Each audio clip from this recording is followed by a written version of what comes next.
Oh, God, Michelle, that's awful. Eavesdroppin.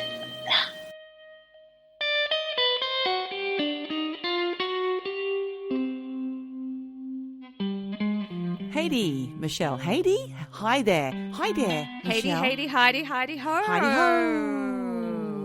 Welcome to the podcast Eavesdroppin with me, Geordie. And I'm Michelle. And we never do this right at the top. I just felt it was appropriate to do that and get it done. Yeah. Me too, because get it done. Sometimes we can be on minute 10 and go, hang on, have we introduced ourselves? So you get it early today. Absolutely. And for those of you who are new to the podcast, this is a chitty chatty time with me and Michelle, just talking about things that are a little dark, but we also like to laugh. We find the funny, or we try to. Laughing at, not with. Is that right? You say that, No. but no. It's laughing with, not at. Do you know what? It's just the laughs. Laughing. It's wherever it is. It's real life. True crime. Supernatural. And sometimes supernatural involves UFOs. Yes. Oh, have you got something? No, I haven't. Oh. But I was actually contacted by a listener, Moira, who said that she knew quite a lot about this Pascagoula. She has information. So I might have to have a chat to her and get her to send me what she knows, because it's the gift that keeps giving. That's from about 3 weeks ago, listeners, by the way, if you haven't caught that one up. Amazing. Yeah. Thanks, Moise. Anything else in the mailbag? Yeah, there's a few things in my bag of mail. But first, I just wanted to address something you just said to me before we started recording. You mentioned that when you were at your mum's house, sometimes you're just chitty-chatting and you chat while you're brushing your pussy. What did you mean by that? You said I might just be brushing the pussy. Did I really say that? I think you did. I would be brushing my mother's pussy. No. What? Fucking hell. Brushing Bella, Mum's cat. Okay, so you give the cat a good brush. Mum's adorable rag doll. I do. Oh, she's a rag doll. They're so hairy, those ones, aren't they? Hairy, fluffy, Okay, furry, fluffy, yes. furry. Bella has long, long fur, and she does get a few, they call them mats. Mats or dags, isn't it? Where all the shit gets caught up in the hair around the arse. Is that right? Well, that is a dag, That's but she dag. doesn't get dags. She gets mats, generally like on the underside. I mean, essentially, they're cat dreads, basically. Yeah, I get it. And honestly, when I was there, I had to say to poor old Bella, this $40 Australian comb that I just bought to get your bloody mats out, it's not working. I had to get the scissors. I had to cut, snip. Snip the shit out. Thing is, she has so much fur, you didn't even notice she'd been snipped. And she let me do it. She was so adorable. So I can't wait to go to Australia in the very near future and brush your pussy. Brush that pussy. I'm glad to hear that, Michelle, and I'm sure all our listeners are as well. That's wonderful. Thank you. Isn't it? You did ask me about the bag of mail. Yes, I did. Did you have a rummage? A couple of things dropped in. Firstly, we've got Charlene, our regular writer-inner, She is and amazing. Often she's a good researcher for us as well. So, celeb spots. Do you remember a few weeks ago we asked people, tell us who your celebrity spots are? Because we heard Charlize Theron was in Canberra in Australia. And I'd said I'd seen Jimmy Barnes in Sloane Street many years ago. Yes. What the hell is that song? I can't believe you don't know K-San. I left my heart in the trapper's van, K-San. I only know this. No, I recognise that, but the... It's because I didn't know the words, but now I do because I put a link to that song on Patreon. I went down a cold chisel wormhole, and I'm telling you, cheap wine and a 3-day growth. I thought it was a grope. Oh, a 3-day growth. But it's growth, which just means he hasn't shaved for 3 days. Well, that is the one where Jimmy looks fucking hot. He does, actually, you're right. Flame. But do you want to hear about Charlene's spot, celeb spot? Yes, I do. She said that she saw Emma Thompson, the actress Emma Thompson, doing her big shop at Tesco. What was in her trolley? I want to know. I don't think she got that close, but it would have been quite exciting to see her wheeling that cart round. I used to live in southeast London, Camberwell, and I often used to see Jenny Eclair, the comedian, and Joe Brand pushing their trolleys around. And once I stood next to actress Alex Kingston at the till point, and another time more recently in Richmond Sainsbury's, Yes. aka Sainsbury's, I stood right next to Jerry Hall. Oh, okay. So the supermarkets are the place to be. How's she looking? Well, this is a long time ago, before she got married to, between Mick and before the old man. The old man, yes, with all the money. With all the money. Yeah, the tycoon, the newspaper tycoon. Yes, okay. That didn't last, did it? No, it didn't. That was the only celeb spot that came in, but I've got more. How about being asked out on a date by a celebrity, Michelle? You have been, haven't you? Yes. Who was it again? Was it Joaquin Phoenix? He didn't ask me on a date. Oh. I thought he was my valet in LA, and I went to hand him my car keys. Fair enough. You got that wrong. Whoops. No, but I did go out to dinner with Kirsten Dunst and Jake Gyllenhaal. That was nice. And Steve Coogan. And I was asked out on a date, actually, by the celebrity DJ and photographer Normski, which no one outside of the UK and older than 40 will know. He was the host of a TV show in the early 90s called Dance Energy. And I couldn't believe it was him because I was like, oh my God, is that Normski? And my friend was with me and she said, he's just asked you out. You should go. You should go. And I was like, why didn't you go? It was in the street, Michelle. That's all right. I'm not going to go on a date with a man who's just asked me out in the street. Well, you could have said, here's my number. Let's have a conversation. And then none of us want to be star fuckers. We don't. I mean, that's not nice. I guess not. So that was all I got, really. But then we've got TV mailbag info. Okay, what's next? It's not much in there. Oh, okay. Safka. Thank you, Safka. She's told me about a new documentary called, I think it's called Chaos. Oh, I saw that on Netflix. To do with new theories regarding the Manson family, I believe. Fun. Okay, I'm on that today. I'll be on that. And I stumbled across, do you remember a few weeks ago you mentioned the TV show Am I Being Unreasonable, which we both saw. I think we watched it together. We did. I think we watched a couple of eps together. Yeah. There's a season 2. I didn't even know it was out. Oh. I watched that all in one night. Done. She was in one of the gossip rags saying how she lost loads of weight without Ozempic. I need to read that.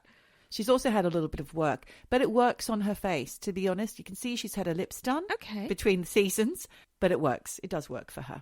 Oh, well, that's nice. Well, before I was just saying about star fuckers. Yeah. I want to quickly touch on something because we talked about star whackers. Star whackers. Oh, yeah. That was Randy Quaid and his wild wife. Yes. Who believed that they were in a cult. That's right. Well, I don't know about you, but I had been loosely following the Gene Hackman story. Oh, yes, of course. That's fascinating. Very sad. Yes, for anyone who missed it. And for our younger listeners, Gene Hackman, if you didn't get the alerts on your phone, alias old school Hollywood actor in classics like Unforgiven, The French Connection. Makes me want to watch The Unforgiven, actually. Yeah, it's a good film. He's a good actor. He's really good. What? The story was. The story broke on 27th of Feb that the day before, he and his wife, Betsy Arakawa, was 95, she was 65, both found dead in their New Mexico home, along with one of their dogs. I know, so weird. And the pair had been dead long enough for their bodies to be mummified. And so when some poor worker found them, he had no clue about what had happened, and neither did the world. Like I said, I got a Guardian alert on my phone about it. I remember saying to Andreas, this sounds like a suicide pact. Really? I thought, they're both dead, and so is the dog. They're probably not in good health, and they probably thought, let's just go. She's 65, Michelle. Yes, but you never know. Maybe she wasn't in good health. Maybe. And so I said to Andreas, look, I think they've decided to end it all, take the dog with them, boom. But there's 2 more dogs on the property. Well, hold your horses, because as the police said initially, they thought it wasn't suspicious. Then they thought it was suspicious. Then they thought it was, yeah. And that's when our old friend Randy Quaid came out of the woodwork to say... It's a star whacker. Star whackers, back in full force. That's who killed God. Gene Hackman. And he apparently then went on Twitter, now X, a couple of days later to say, this is a quote, Gene Hackman and his wife are murder victims. Some scumbags did it and staged it. Stop talking about the films he's in. This is how they get away with murdering famous people. Fake news starts generating film clips, whatever that means. How is it possible I know at least 6 people who have died like Carradine, Hackman, Ledger? Ledger? Oh, right. Heath Ledger, which we talked about. That's only 3, not 6, by the way, Randy Quaid. I know. And obviously, for anyone who doesn't know what I'm talking about, we did an episode last year, season 5, episode 23, about Randy Quaid, his conspiracy theory that there's an evil, murderous cabal in Hollywood that's committing all sorts of awful crimes. Fascinating. And he thinks Heath Ledger's death is part of that conspiracy, and now Gene Hackman too. Yeah. In fact, he tweeted again, quote, I should become a special FBI agent to these investigations of Hollywood murders. I already have some good leads on who killed Gene Hackman. But that's where he left it. Well, turns out not only is he wrong, I was wrong too. You're both wrong. Because according to Gene Hackman's pacemaker data, he died from heart disease about a week after his wife, Betsy Arakawa, died. It's so sad. So she died of some sort of illness or something. She was in the bath, I believe, and she must have been his main carer. And then she died. He wouldn't have even known because I think he had dementia. I'm not sure.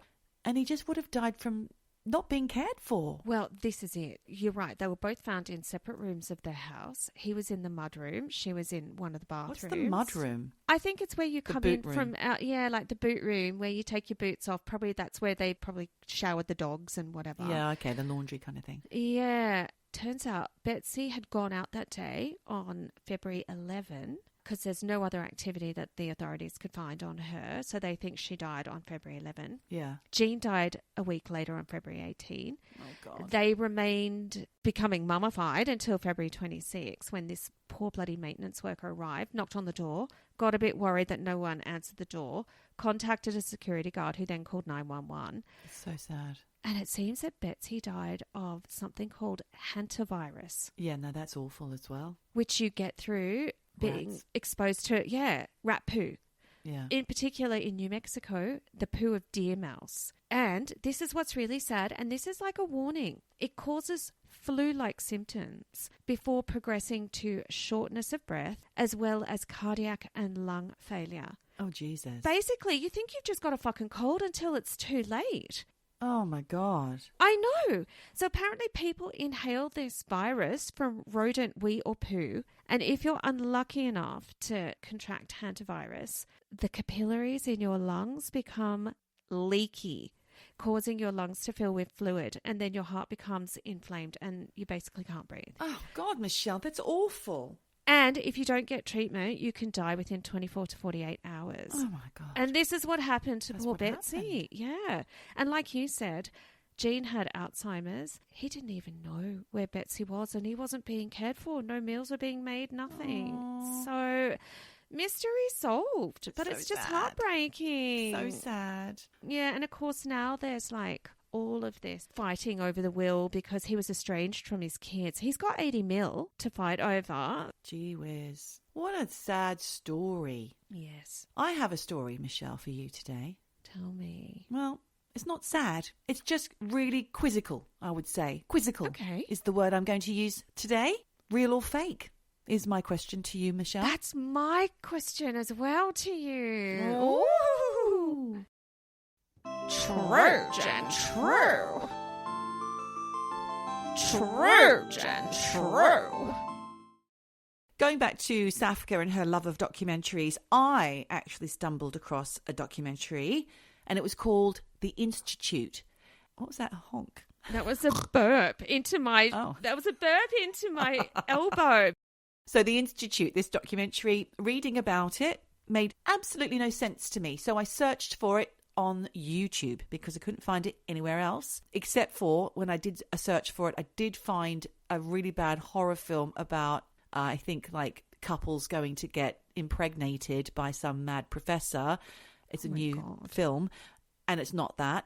And it's also not the new Stephen King series based on a book about to be released this year in 2025, which is about a kidnapped boy, telekinesis and telepathy. But that's probably well worth seeking out. Yes, it's like Carrie 2.0. Maybe. But this is actually, Michelle, a 2013 documentary by a man called Spencer McCall, and it lifts the lid on one of the most mind-bending immersive experiences ever created the Jejune Institute. Okay. Have you heard of it? No, but I know that you have done immersive experiences, so you're probably well placed to know about this stuff. Well, you might ask me, Michelle, what is the Jejune Institute? What is it?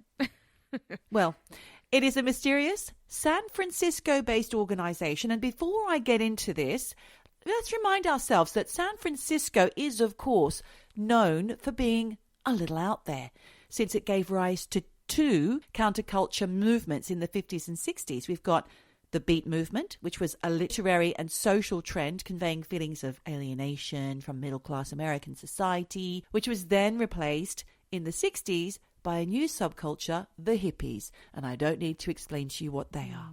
Also, some serial killers have come out of San Fran. That is true. But the city's got form when it comes to new and groundbreaking social movements. So it's little wonder that the participants of this game of interdimensional hopscotch were well up for it. I know that this is confusing. You're going to have to try and focus. Sorry, guys. Okay. Do I need my pen and pad for this?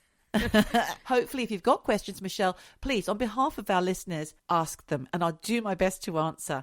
But let me try and tell you what I know about the Jejune Institute. It was the brainchild of guerrilla artist Jeff Hull. He's a man who was well known for blurring the line between fiction and reality, and is also known for founding the Oakland-based fashion line and street art initiative Oaklandish. That was under the banner of an art brand called Nonchalance. Look, all of this is great branding so far. Kind of cool sounding. It is cool sounding. You can imagine the sort of people going to Oaklandish, and this brand, Nonchalance, will park that because this word is going to pop up a lot during the story. It does start to get confusing, and even I'm confused. The Jejune Institute was one of two immersive experiences that Jeff Hull and his team at Nonchalance had created. The other one is called the Latitude Society, but that's now defunct.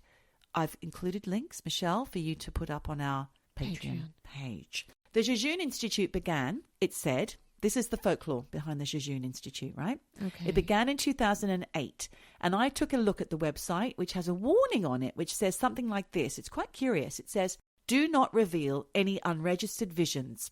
Divisive forces are currently working to locate and exploit any individuals with evidence of enhanced mindsight. Beware. What the fuck? If that does not get you intrigued, I don't know what will. I mean, this kind of thing would reel me in. I would be thinking, I want to know more. Of course. Yeah. Well, this is exactly what they did. So that's the website. But actually, the Institute targeted other curious folk like you and me with flyers posted all over the city of San Fran, advertising bizarre devices like the time camera, which allows its user to photograph the past through ultraviolet radiation manipulation, human force fields, and telepathy with dolphins. So if you saw a poster like that with a little, like one of those things you can pull off with a number or a website underneath, you would do that, right? I guess that was before the days of QR codes where you just like scan it with your phone. I've never pulled a piece of paper off one of those things and rung a number. But people do. People are scared of voice to voice these days. It's too confronting. People prefer a text or a QR code or whatever. They like a barrier. But I would definitely have been intrigued and wanted to know more, for sure. Well, these flyers with the intriguing little thing that you could pull off at the bottom would invite you to visit the Jejune Institute to find out more in San Francisco's financial district at a very fancy address. And that's where you would learn more and unlock your future. So once you arrive, you realize that this is no shady operation because the Institute's headquarters are in a legitimately high-end part of town. Well, that is also something that gives validity. You think, okay, this is not in some shady basement. Well, it's got backing. It's got money behind it. Exactly. So then you're told to go to the 16th floor and ask the receptionist for the Jejune Institute. The receptionist would then hand you a key with some instructions printed on it. And this is where things get really strange as you enter the induction room. You're surrounded by images of glowing orbs, interdimensional pyramids, mushrooms, and other futuristic style symbols. An odd space-age TV screen shows a video of the founder of the movement, who then explains the beginnings of the Jejune Institute. You know, this sounds like something you would do at the Tate, where you would walk into something, or this sounds a bit like The Substance. Well, I've not seen that yet. Well, you get handed a business card and then it's this whole thing, a little bit like this. Well, there's more things that are similar, and I'll go into that later. So the old man on the screen is a guy called Octavio Coleman Esquire, and he explains to you the beginnings of the Jejune Institute. Can I say that Esquire is fake? It's got to be fake. Fake. I know. Esquire. Octavio Coleman, yeah. So he explains the beginning of the movement, whose roots date back to the 1960s with the objective of socio-re-engineering and experimental research techniques. He tells you that the movement's goal is to reveal hidden truths in plain sight. And this is where it starts to feel a bit Severance, another reference to a current TV show. Well, I was about to say, do you remember last week we talked about the telepathy where they were like having their frontal cortexes just with lesions, and we were like, fuck that shit. Imagine you walk in, they're like, let's just pop this on your forehead. Cause some lesions within your brain. No thanks. Oh my God. So this introduction video goes on to say that under the direction of metaphysicist Octavio Coleman Esquire, the Jejune Institute helped put the human potential movement on the map.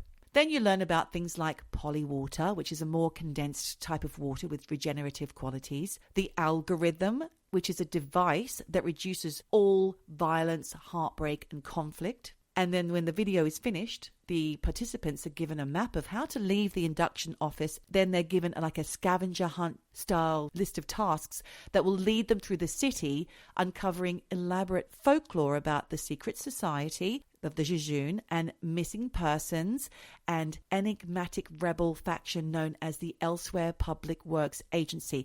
All of these things are suddenly introduced to you now that you know about Nonchalance and all of this stuff through your introductory video. I find the water thing really fascinating. It's not real. Well, you say that, but... It's supposed to be thicker than normal water. Okay, 2 things have happened that make me... If I had read about the water... Oh, that gave me a fright. Oh, my God. Michelle just put 2 fingers up to explain 2 things, and all these balloons just flew up in front of her face. They shot out of my fingers. Here they are again. Go away, balloons. It's creepy. What I was going to say about water is, I don't know if you remember, I had a thing with a guy in Thailand who was working on this water project where it changes the molecular structure of water. Ooh. It wasn't called polywater, but it was a very interesting device. The second thing, and I'm not sure if I should be saying this or not, but a friend of mine from San Francisco, I just saw her this week, her new boyfriend is the CEO of a company who is working with farmers on creating a new water, amplified water that irrigates better and has, I mean, I don't even know. It's wild. So you're telling me this. She's from San Fran. He's from San Fran. It's all coming together. He's involved in water. And I'm thinking... Polywater. I'm thinking I probably would have been, again, reeled in because it's very easy. I think there's stuff with water. I mean, in the restaurant, we have a bottle where you activate this thing underneath and it changes the structure of the water. What? And we do this test. When you come, I'll do this for you. We do this test where, so you have 2 glasses, one with the shaky weird water, the other one is normal. Have a sip of wine and then drink the weird water. The weird water.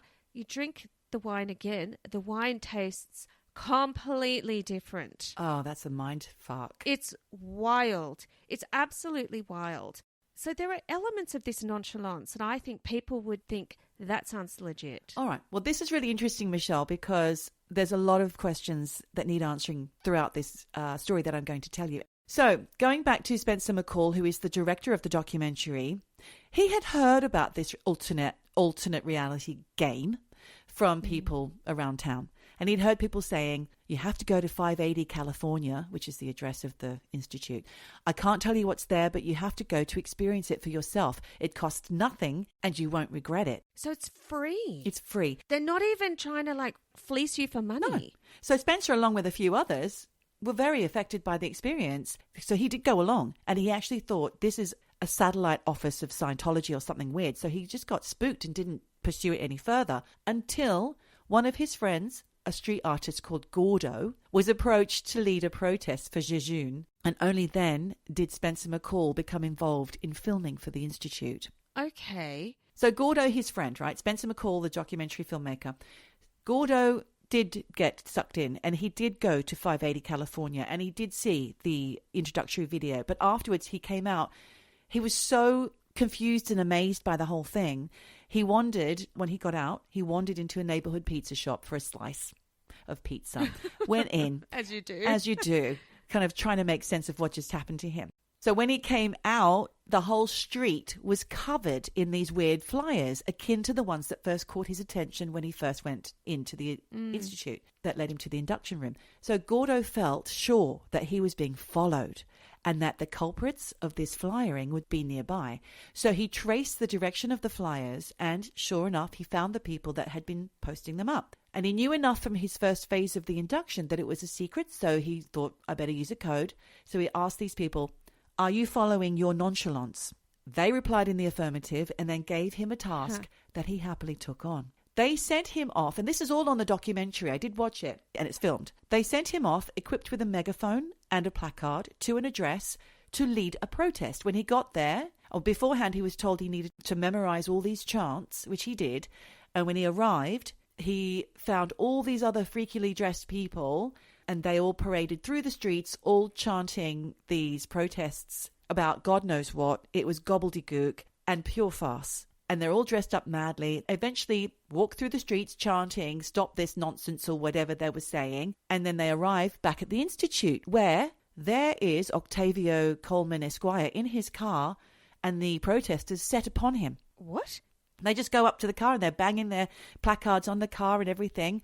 There's all these people like mimes dressed in black rolling down the stairs. It's bizarre. You need to watch the documentary. Then everyone disperses and the organisers shook Gordo's hand and he never saw those people again.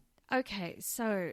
This is what drew Spencer McCall in. Well, this to me sounds like something our art school friends, when we were at uni, would have concocted as some kind of art school, not prank, but project that they were being graded on or something. Because I have to say, there's a lot of money behind this, a lot of people and a lot of organisation. It certainly sounds like that, doesn't it? Yeah, really. So pin those thoughts, Michelle. You got the vibes. I got the vibes. You got the vibes. I got the vibes. This experience was so immersive that some players got lost in it both figuratively and literally. Oh. They became so deeply entwined in the narrative, they formed real friendships and rivalries with other participants, and most of them would question their own perception of reality, and in some cases, they felt manipulated by the creators of the game. But who's a participant and who's involved? I think the lines here could be blurred. They are blurred lines. This is what it's all about, blurred lines. One participant who appeared in shadow on the documentary, named Organelle, took it so seriously that he became offended when he felt the other players weren't taking the Institute or Nonchalance or Elsewhere, which is the other thing that I'm going to talk about shortly, which is confusing, seriously enough. Right. Organelle felt that the others didn't understand the true message, that it wasn't a game, in fact. And there was another participant called Kiyomi that you see on the documentary who is moved to tears while talking about her experiences of Jejune. And she was actually inspired to get a tattoo of Elsewhere and named her dog after Jejune Institute. Oh, God. She named her dog Jejune. Hopefully she just called it Juno or June if she was scarred for life by this thing. No, she wasn't scarred for life. She felt that her eyes were opened. It just spoke to her so much in her. It just resonated with her that she was moved to tears when she was talking to the documentary filmmakers about her experiences. But it just sounds like some weird theatre, not theatre sport, but a theatre play or something. It doesn't sound... It went on for 2 years. This went on for 2 years. People were playing the games for 2 years. Right. And whether or not they perceived it to be a game or not, that was down to subjective experience. And the game master is Mr. Esquire. Octavio. Well, if he exists, Right. the actor who plays him. This is the thing, and that's why it's so hard to follow this story, because Yeah. I'm still up in the air about how I feel about it. But one of the most fascinating things about the Institute documentary is how it highlights, like you said, the blurred lines between participation and indoctrination, Michelle. So it's no surprise that some people thought they were in a cult, and some were too frightened to even enter the induction centre. Yes, I understand that. I think you get a taste for it and you're either like fully in it or you are freaked out. Yeah, exactly. I don't know which way I would go, because there's part of me that, depending on the state of mind I would be in at the moment, it sounds really fun. And it sounds like a community of like-minded people who are all just kind of pranking people, but in a very intellectual and high art way. Yes, and they are, on the whole, a team of people who are like-minded. But then there are some who are breaking free of that, who are taking it more seriously than others and are getting angry and upset. And I'll go on to tell you more about that in a moment. But for Jeff Hull and his team behind the Jejune Institute, they would start to get chilling voicemails from people who did believe all the absurdities within the game. Do you know what? Magical thinking, there's always going to be some. Well, yeah, there's a lot of questions about it. The cult aspect is really intriguing because were these people really playing a game, Michelle, or had they been recruited? They were all blithely following some really bizarre instructions. And actually, while watching the documentary, myself, along with other people, it turns out, when I did some research, I started to wonder if this whole fucking documentary was even fake. I'm serious. Yeah. I'm serious. Fair enough. Did it really happen? Is the documentary an art school project? I feel like it may have been. So going back to Organelle, the participant who was so deep into Jejune that he was getting angry at others who weren't taking it seriously, he started his own webpage, which was devoted to Jejune and his version of it, which in turn gained a lot of interest. And he felt like it was an opportunity, like the whole Jejune Institute, for people to come together and change the world. He was taking it so seriously. But one day, the organisers, Jeff Hull and the gang at Nonchalance, received an email from Organelle saying he wanted nothing more to do with it and for them to erase all evidence of him ever participating in the Institute. Organelle goes on the documentary to explain, in shadow, as I said, that this was after he was badly injured on a Jejune mission in July 2009, and that he is now housebound and has not been outside since the accident. What? Which does not get described. Yeah. Is he in a wheelchair? You don't know because you can't see. Right, he's in shadow. He's in shadow. Jeff Hull and his team had never heard of anything like this ever happening. You see Jeff throughout the documentary. He seems like a really normal guy. He's just an artist doing his art thing, right? And he said he's never heard of anything like that happening to any of the players. But Organelle, he'd become paranoid and decided that the Jejune Institute and Nonchalance were actually bad guys. Wow. I'm struggling to... It's hard to follow. Well, it's not that it's not hard to follow. It's more that everything sounds so extreme. Yes. Now that you've planted the seed of, is this even real? Yeah. I'm wondering, I should text my friend in San Fran and ask her, like, had you ever heard? Do you know anyone who's participated? Really? Because she knows people. She's got fingers in pies. She should, and I would love to know, because everywhere I search, it says, yes, this really is a documentary about this art experiment that went on for 2 years. But I don't believe it, Michelle. I don't think I do. Now, within it is this weird missing persons case. What? While you're in it, you find out this narrative from the Jejune Institute. Do you remember I told you that they set you against another thing? So there's the Jejune Institute and then there's the Elsewhere. Elsewhere and Nonchalance. Nonchalance is the company that run it, but there's this thing called the Elsewhere Public Works Agency is what it's called, right? They are trying to tell you that the Jejune Institute is bad and that within that there was this mysterious figure called Ava Lucien who plays a significant role. Participants are introduced to her via a tape of her as a little girl talking to her mother. And on this tape, the players listen and they follow in the footsteps of this little girl saying to her mother, then we go past this place, and then we see this. And what's next door? That's our house. There's a vacant lot. Then we go over here, and the players are to follow along as they're talking. Weird, right? Yes, but kind of genius. This is brilliant. I mean, this is the kind of stuff that corporate people, corporate clients pay big money for, this kind of creativity, this kind of like creepy, immersive experience. Mm-hmm. This is genius stuff. It's amazing. What do you think? I'm not sure about that. Well, so let me tell you a little bit more about the backstory of Ava Lucien. The story goes from Jejune that she's a former participant in the Jejune Institute who became disillusioned with its controlling nature. So according to the information provided by Jejune, they say she defected from the Jejune Institute and aligned herself with the rival organisation, the Elsewhere Public Works Agency. This set up a conflict between the two factions, with the Jejune Institute appearing like a cult, which was all manipulative, and Elsewhere was representing the resistance to that cult and advocating personal liberation. Participants would receive updates from a person called Commander 14 from Nonchalance Radio. There's a station. I don't know where they listen to it, but they do. And Commander 14 would go on and give significant information about how and where to find her.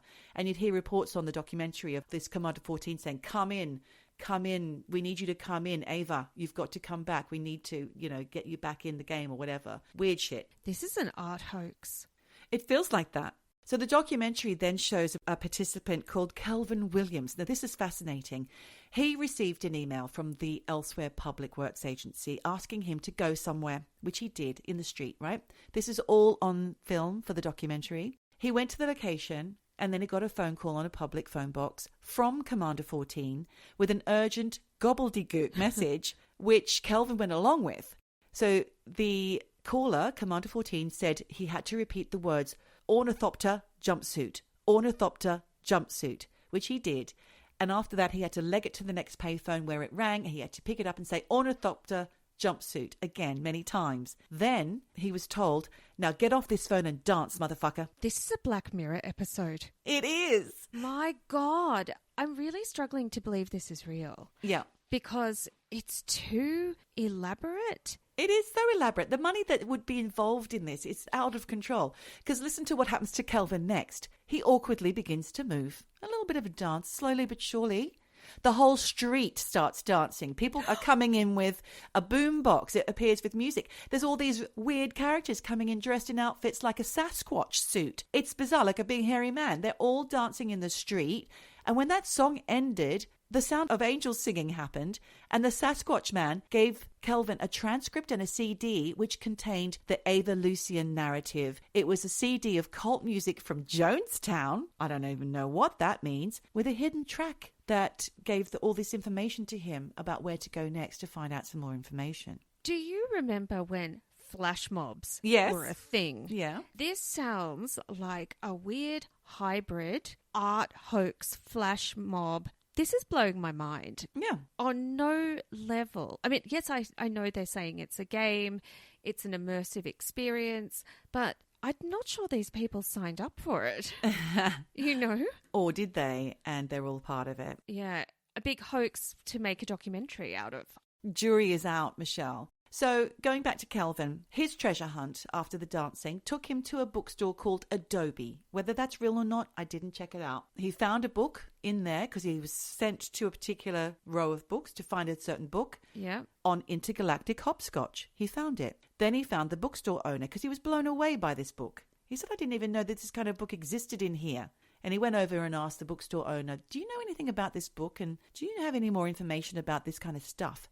And the bookstore owner was like, yeah, I do actually. And in the basement, there was a box that she said might be of interest to him. So in the basement. Don't go down the basement. He did. And inside of the box that he was handed by the bookstore owner was Ava's diary, Ava Lucien's diary. So he was given a lot of clues. And actually, Kelvin tells the documentary filmmakers that he took it upon himself to do his own research. So he contacted some of these old punks that he knew of who were in this information that he got, which involved a video which was supposedly taken in 1988 of Ava and her punky friends all kind of hanging out, and it was actually film of the night she disappeared.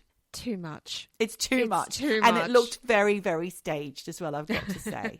So Kelvin goes on about also knowing a policeman who worked in, around that time, and he asked this policeman about any information to do with Ava, and eventually he got more and more information, and one night he shamefacedly tells the documentary that he actually did break into a family's home following directions and found an underground basement that led him into some sewers, and he took a risk and he walked through these sewers following more and more signs and notes and this and that information until he actually got lost. Of course. In the sewers. He's literally lost in shit. He's lost in shit. Meanwhile, another group were tasked with finding Kelvin. Their task was given and they had to go to a certain place and go through a certain number of things, blindfolded, whatever. Then they had to go into these stormwater drains as well from a different direction until they found him. And the actual rescue of Kelvin is videoed and is on the documentary. Oh my God. Does that look staged as well? A little. When you were saying about that, I thought, oh my God, I bet they've got like dodgy mohawks. Do you know what I mean? Like punky friends. There was kids singing some songs from 1988. I mean, they were singing a song that I recognized as being "We've Got a Fuzzbox and We're Going to Use It." I had the album at the time. And I was like, yeah, I suppose that was out in 1988. Yeah. I mean, that doesn't take that much research to like pick a punky album and go with it that was a little bit underground. But why are they filming these random conversations? It's just odd. It is odd. Who has all this spare time, Geordie? But again, these videos could have been done by the Jejune Institute as part of the thing to convince Kelvin. But then is Kelvin a part of it? Because when he gets rescued, he looks so surprised. And he has found this kind of little bit of information and stuff that he was required to find. And the other participants who rescued him were later seen telling the documentary how terrifying that was. And that, yes, it was a game, but that night was not much fun because they did feel they were taking their lives into dangerous territory. I do think that regardless of whether Calvin's in on it or not, whether it's a game, staged, whatever, shit happens. When you go into a sewer, anything can happen. Hantavirus for a start could happen. Oh my gosh. Terrible. So on the documentary, Jeff said that eventually him and the Nonchalance team needed to cut the budget. It was costing too much money. That they had to start thinking about winding down the game and creating the ending. The ending was always going to be in sight, but because of the expense, they just said it's time to wind down 2 years in, right? No shit. Some players were devastated about this. They felt as if they'd lost a real community, and others were relieved because they felt they'd had a narrow escape from something more sinister. Well, it sounds like it took over their lives. Yeah, if it was real. If it was real. They then say that part of the wind down, they roped in a guy called Geordie Aitken. He was approached. This guy is apparently real. I did search him up. He's a Canadian leadership coach and consultant specializing in personal development and decision making. I really wasn't sure, though, Michelle, while watching this, whether or not he was just another actor. But I'm convinced that he was real. Because when you Google him, there's pages, but that could be faked as well. I just don't know. I'm starting to feel like I'm in the game. Yeah, but that's the thing. Like, Googling isn't reliable anymore. You can fake anything. Fake news. But just look at AI. There was a news piece just this week about a lawyer who got disbarred because they put into ChatGPT about some case law. Well, AI hallucinated a whole case. What? And they went, yes, because... Hallucinated? But that's what AI does. It hallucinates information. It just pulls things together and then creates stuff. It wasn't real. The lawyer didn't do his fact-checking and presented it. And it's like, no, dude. Not real. So this shit can happen. You can't rely on Google, you can't rely on Wikipedia, you can't rely on AI, this stuff. You can't rely on the Institute documentary. No. But Geordie Aitken, he was drafted in to create a climactic conclusion to the game, which was to be not some sci-fi crazy game of cat and mouse, but a day-long seminar. But first, participants had to steal a bio-force field glove and were told that they were ending a cult that was ruining people's lives.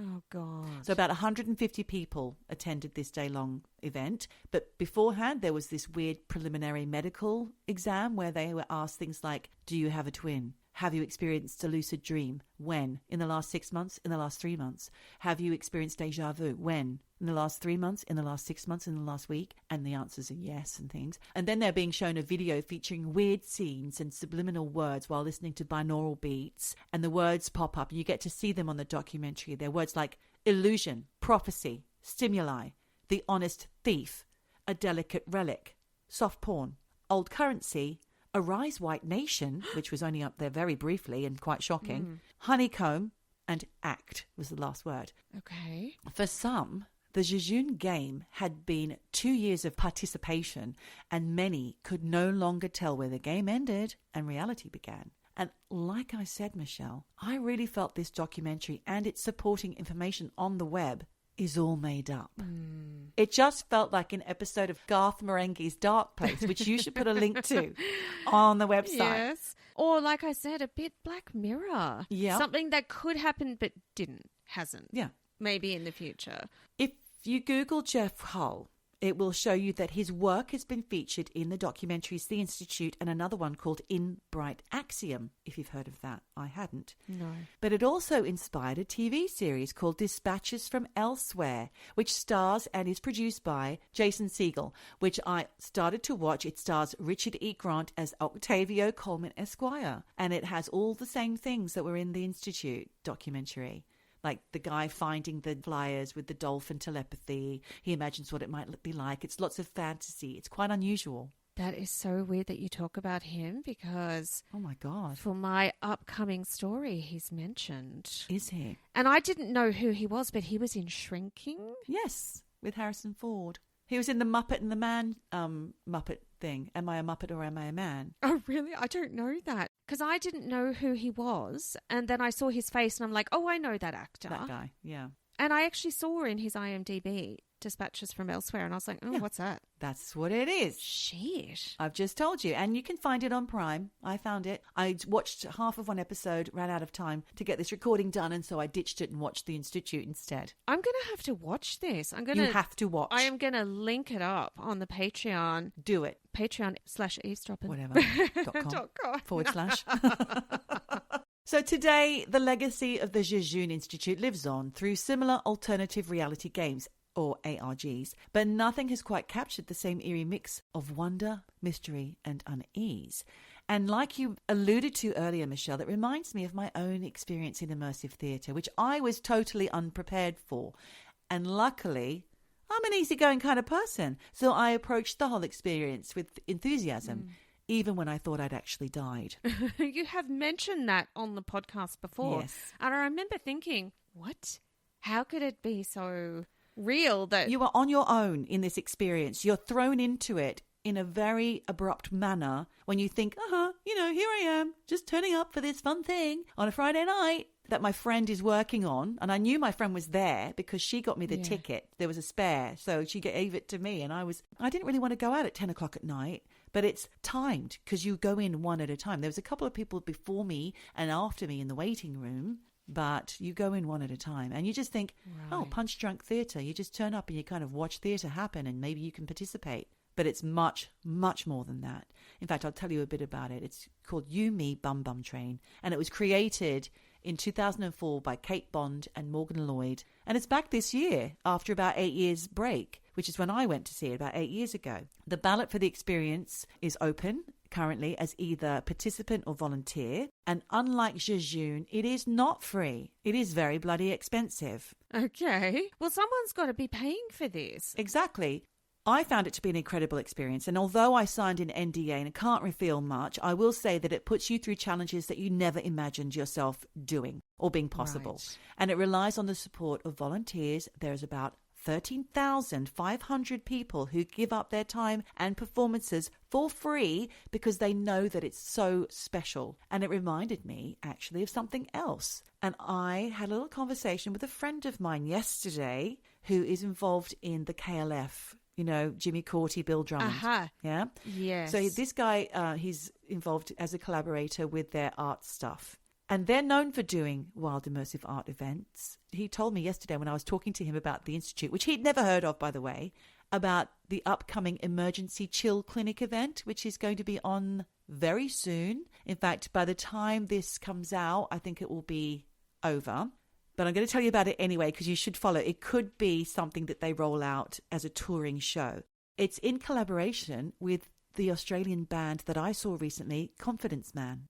Oh, yes. They are also quite wild, and I suspect that they are sort of a similar art-based, weird, musical, hybrid, made-up thing. If you see any interviews with them, they talk a lot of crazy stuff, and their backstory is insane. Okay. And I don't think it's real. All art hoax again. Okay. Exactly. So they got together with the KLF, or at least Jimmy Courty from the KLF, and they are doing this immersive art event, which is in central London.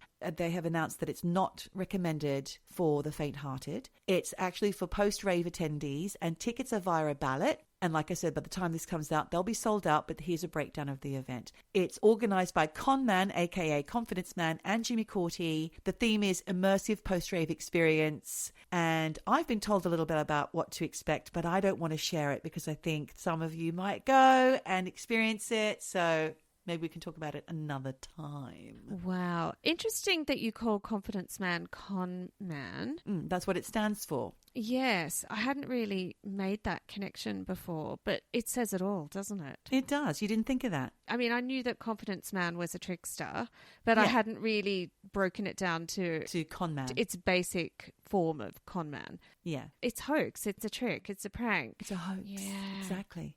But what do you think about the Jejune Institute, Michelle, and the documentary which tells you about this immersive theatre experience that carried on for 2 years? Was it really an elaborate game designed to expand minds? Was it a cult in disguise?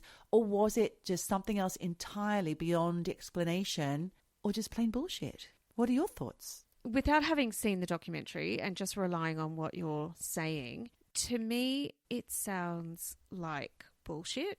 It sounds like art students who maybe had this idea for a 2-year prank, didn't put it in to practice, but instead got Blair Witched and just made a film about a supposed 2-year art hoax, but supposed real kind of situation. So I really want to see it. But at the moment, I'm probably calling bullshit on whether it's real or not, but I don't know. No, you need to be exposed to it to be able to make the decision.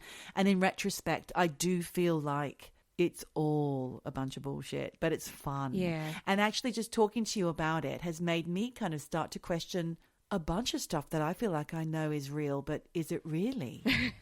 You know? Yeah, of course. I get freaked out when I go onto my bank online because I feel like, is this a fraudulent website? Like my trust has been so eroded in everything these days. I don't think anything's real anymore. AI has destroyed people's ability to be able to decipher real against fake, deep fakes, fake news, cloth off, people. What's cloth off? Oh, that app where you put someone's photo in and it gives you a nude of them. What? It's destroyed kids' lives. Oh, my God. It's absolutely horrific. It's horrific. Yeah, so there's a lot of stuff where you just think, I can't trust anything anymore. No. I only trust what I have in my hands. But equally, is it fun or is it duplicitous to be taken on a ride by bands like Confidence Man, by the KLF, by You Me Bum Bum Train, by potentially Nonchalance? Look, I think it's fun if you know what you're getting into. Otherwise, I feel like, I don't think it's a cult, but I do feel like you're fucking with people's minds. I mean, you knew you were going to an immersive experience. I did, but I had no idea what to expect. And as it went on, I did get more and more into it. But every room that you go into, because you're traveling through these different rooms at this location in London. It'll be different now, but this huge location in London that you're just not sure how or where you are. You get to slide down things. You suddenly appear in a roof. You arrive into a room via the roof sometimes. I can't tell you too much. But I think it's weird, but like a cool weird. For me, the difference here is you knew you were going to an experience. To a piece of theatre, you did not know how extreme it was going to be, but you knew that it wasn't real. This Jejune, if it is a real thing, if it even existed, was it real? Did people know what they were getting into? Or has it all just been faked so they could just make this documentary? At no point in that documentary did it have, this is based on real events or anything like that, did it? It didn't actually. A documentary wouldn't do that. Just ask Safka, our documentary expert. It wouldn't say, this documentary is based on real events. No, because by the whole essence and explanation of a documentary, it is documented. It is real life being documented. You don't need a sign saying this is true. No, beforehand. That's true. Did Safka have any thoughts and theories on this? I haven't asked her. Okay. She'll have to let us know when she listens to this episode. Do write in, Safka. We would love to hear what you think about this. Exactly. Or voice note us. Do the voice notes. Well, that was absolutely fascinating. What a ride. I have to say, I do think it's art hoax bullshit, but that's only based on what you've said. I'm really keen to watch it. You know, I can be a bit of a Skeptic at times. Yes. More so than you, I'd say. Yes. But I'm also very gullible. And also, too, you're a creative person. So am I. And these sorts of things, I think we allow ourselves to get into it because it's fun and it's cool and it's something different. But that's why I think I would love to watch this. And I'd love to ask my friend if she knows anything about this. Oh, my God. So listen, everybody, then in that case, next week, you'll get to hear Michelle's side of this culty episode, which is what it was supposed to be about. But it's actually turned out to be possibly about hoaxes and art hoaxes. So you have a week to get in touch and let us know what you think. If you've seen the Institute and if you know anything about the Jejune Institute and the art hoax that it is, do you know anyone who's participated? Is it real? Is it fake? And Michelle, you have to ask your friend what she knows about things like polywater. Yes, I will. Anything to do with water, I think it's really fascinating. Well, thank you for an amazing story. Super interesting. And yeah, I can't wait for our eavesdroppers to write in and tell us what they think. Get writing. And in the meantime, wherever you are, whatever you do, just keep eavesdropping. Eavesdropping. Eavesdropping. Eavesdropping. Eavesdropping.